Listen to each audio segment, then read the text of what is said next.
everyone, this is Sophie Stardrop, and today I bring you a little bit of a different video. While I often make videos about stuff that I've been through, this video is more about stuff that I learned from other people. This is still a first-hand experience since, I did get to talk to these people. However, the stories themselves are from these people, so I don't know if that makes sense. I hope it does, but yeah. I only got 2 stories today. I wish I had more, but these are like the only 2 stories that I got, so yeah. Whenever you see a homeless person, you always tend to think that, you don't approach them, they're dangerous, and in some cases it is true, we're not going to lie. Some of them are in that situation due to drugs, due to maybe them doing crimes in the past. Not all of them, and that part that it's like not all of them is the kind of one that I'm going to talk to you today. So yeah. Usually when I feel danger, I obviously just run away or I just try to get to safety. But in these 2 cases in particular, I didn't feel danger. As such, I felt like it would be a good idea to approach them and have a conversation with these homeless people. Maybe I'm just too innocent, I don't know. But I remember a lot of the stuff they told me, and a lot of that struck with me for years after that. So I don't know, I just felt like sharing it, so I guess that's what this video is going to be. The first one happened when I was younger. I cannot remember what age I had when this happened, but I know it was the first one of the 2. So I was very sad that day. I don't remember why. I think it was just like life overload, and this person saw me walking and he stopped me. He told me, hey, you're looking very sad for being so young, is it like a love problem? I remember I got like freaked out because I was like, no, it's not a love problem. And who are you? Most importantly, who are you? And he was like, oh, life is good, so you shouldn't be sad. And I remember feeling weirded out because it was like, you're homeless and you're telling me that life is not bad. Why? I think I was more so confused. I don't know. And he told me, yeah, why don't we just sit down and talk? And I was like, sure, I'm going to stay in my safe distance, but sure. I do remember that I got to ask him why did he think that life was going to be good, and that's when he told me his story. He was a homeless man by choice, and I think that would explain why he had such good attire for being a homeless person. He didn't look as rough as other people I've seen. If anything, he looked kind of well composed. So yeah, it was kind of weird why he was in a situation like that, but once I heard the story, it made sense. So he came from an abusive family and he ran away from home. He had no idea where to go, so he just decided to have a couple of camping equipment, a little carpet, the basics. And he just ran away and lived in the street because he would rather live in the streets than be with his family, which is very sad, but some people just have those kinds of things. They would rather be in the streets than being home, which it's not exactly as weird of a story, but it is quite impressive that he managed to keep his spirits up after all that. I guess to him, anywhere was better than his place, so yeah. I don't remember much about this encounter in particular, but what really struck to me was the optimism, that idea that everything was going to turn okay. He told me that despite eating whatever he could find or the cheapest things, he tried to keep his clothing as best as he could, and he was actually going to do a job interview very soon, in a couple of days from what he told me. He had a phone. It wasn't exactly a new phone, but it was a phone, and he had this little. He had a little thing. I don't know the name in English. It's in Spanish we call it calendario, a schedule. I think it's in English, where he had all the job meetings he had, and he was constantly just looking for jobs. And he just said, hey, if I'm smiling, being down here in life, you should smile too, because you have a lot more opportunities than me. So smile, kid. So I was like, huh, interesting. And I just smiled and left. I don't know, it was weird But it's interesting just how like people that are suffering like the most in life out of things that are not their fault are the ones that are the most optimistic. I don't know. I don't know. I don't understand it. And I talk as someone who was homeless at some point in my life. I don't know how I came off to people back at the day when I was homeless, but I don't know. I don't think I was that optimistic when I was homeless. Although, yet again, I was homeless for a different reason, so I don't feel comfortable talking about that subject too much, but I was homeless a year ago, and it was because we were being threatened, we were being abused, we were robbed, and overall it was just horrible. Luckily, we didn't last homeless too many days, so it was a short-lived experience, but I don't want to go through that again. I don't know. I just think about that every now and then. I think about those people, what they've been through, and how optimistic they were, and their worst circumstances. I don't know, I just think about that every now and then. Probably the most interesting experience was the second one, though, when I talked to another person who was homeless. This man was actually always sleeping in the same area back when I went to college. I know this one happened when I was in college, because every time I walked to college, it was this guy. And I got curious. Out of all the people that I saw being homeless on my walk to college, because there were a lot, he was always in the same place. And whenever he was not sleeping in like a bag of like his clothes and stuff, he was working by selling whatever he could find in a nearby stand. So, I was curious about him, if anything. I remember that one day I saw him pleading to anyone for a little bit of food, and he didn't seem bad, he just seemed hungry. So I remember instead of giving him money, I just went and bought him something to eat. I think it was like a sandwich. There was a promotion about like 2 sandwiches for like the price of one, so I just took one and gave him the other one. It was my lunch technically, so it was fine. So I remember going back to him and just sitting down and just giving it to him, He seemed so... He seemed like he was about to cry for someone to care about him. So, I just gave him the sandwich and I just sit down and he just started to ramble.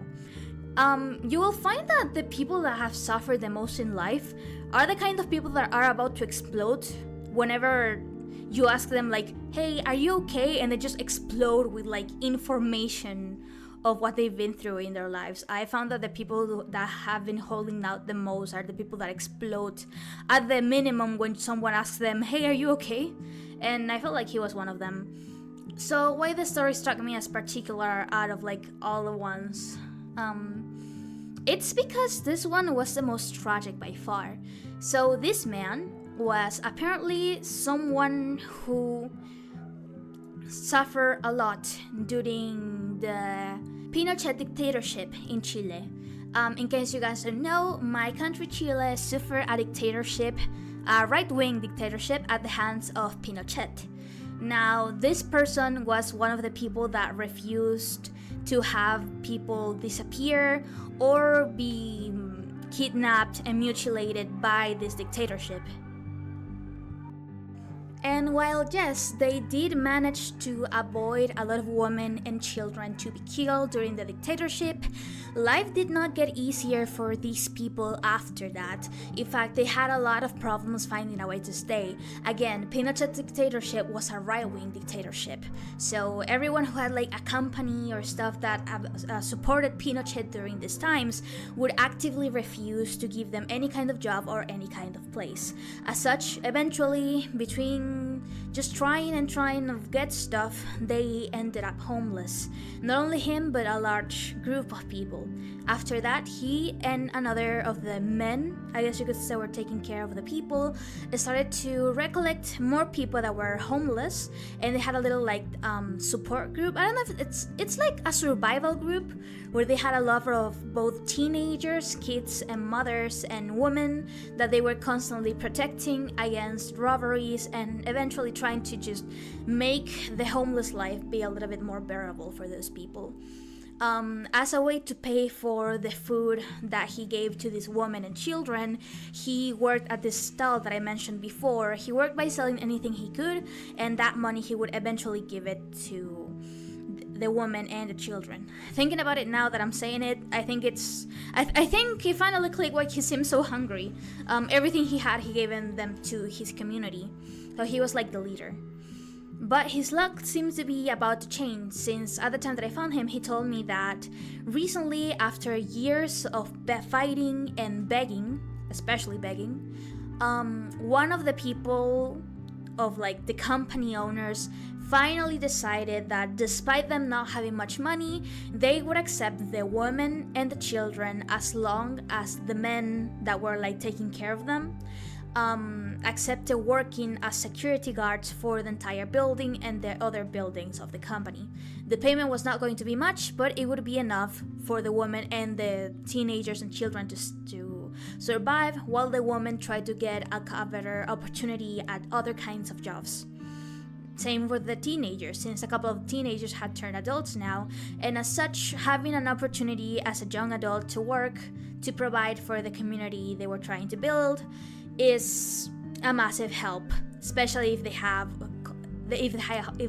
hot water, clothing especially, and well, food. So I remember that when he was telling me this part of the story, he broke down crying, because he told me that after so many years of fighting and begging, they finally got a better future for the young ones. So, I think it's normal why this story struck me in particular. It's like, wow, you were a hero and you were on the street and essentially you never got recognition for anything. I didn't say that, I just thought it, but it's definitely something that stuck with me for years. How someone can be so hopeful in so many years of dire situation of something that was not even their fault. So yeah, he did tell me that a lot of the women that were homeless were actually runaway girls. In the case of women, they were running away from abusive boyfriends and husbands.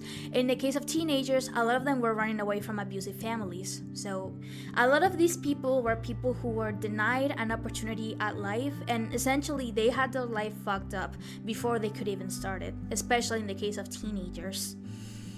So, I just think about that every now and then, like, Jesus, some heroes just don't have capes. And I always felt bad that their stories were never really heard outside of just a random girl that passed by and decided to listen to him. According to what he said, just having me be there, listening to him and give him a sandwich was enough. He just told me it was enough, that he was okay. He thanked me like 5 times. He just told me like, thank you for being here, thank you for listening. I was like, I just listen. I cannot give you much. I just gave you a sandwich. You're so thankful for a sandwich. He's like, yes, I am thankful for a sandwich. It's a lot that you stopped to listen. I was like, I don't know. I don't often think that just listening to someone can mean so much to them. You can guess that after that experience, I often just stopped to listen to the world around me, and I did get to know a lot of information I ignored before, especially about the world, about the people who suffer in it.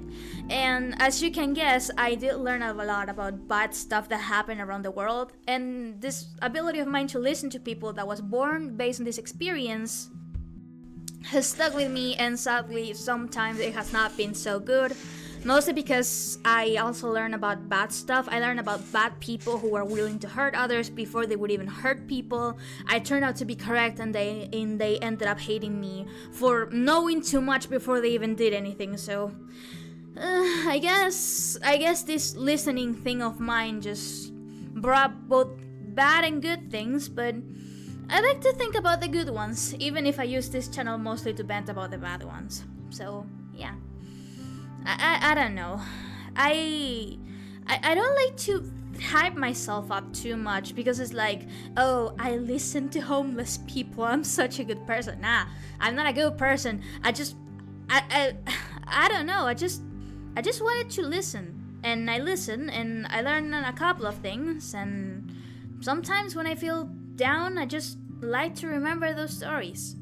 I don't know where they are now. I remember that a couple of days later, that guy disappeared from the streets. So I assume he went to live with the families that, he was protecting as a security guard. So, I assume he was telling the truth. He seemed like a fighter. And again, like a hero with no cape. I don't know where he is now, and I doubt that any of the people he cared for is even listening to this. But I just wanted the story to be heard. That's about it.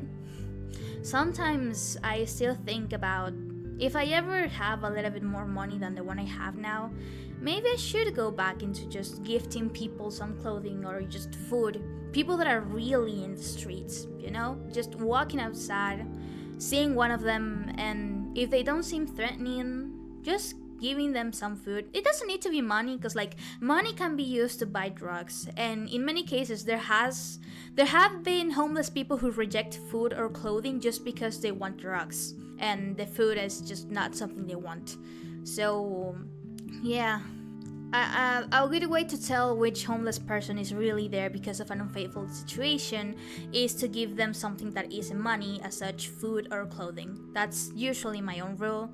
And I don't know. I've just been thinking about that recently, and I wanted to share it.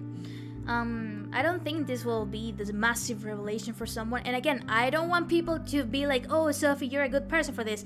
I am not. I just stopped to listen to a story, and I'm sharing the story. I'm not a good person, and I don't want to use someone else's experience to be like, "Oh, I listen to the people." If I'm a good person, it's for other reasons, okay? Not just because I did something like that, okay? But hopefully you can get something out of this the same way that I got something out of it, So yeah, if anything, I hope that you're thankful for the things you have, even if now you're like feeling horrible. There's still hope, and I believe those people found hope, the hope they were searching for so many years. So even if life seems horrible right now, there is a way out. You just gotta be hopeful and fight for it. It'll take years, maybe decades even, but maybe one day you'll find it. Maybe one day you'll be free of whatever is tormenting you. Maybe one day. And I think that's enough to believe for a bit that things can be better. And that's about it for now. Hope you liked the video despite being a little, I don't know, a little different, I guess. So, that's about now. Okay, see you. Bye.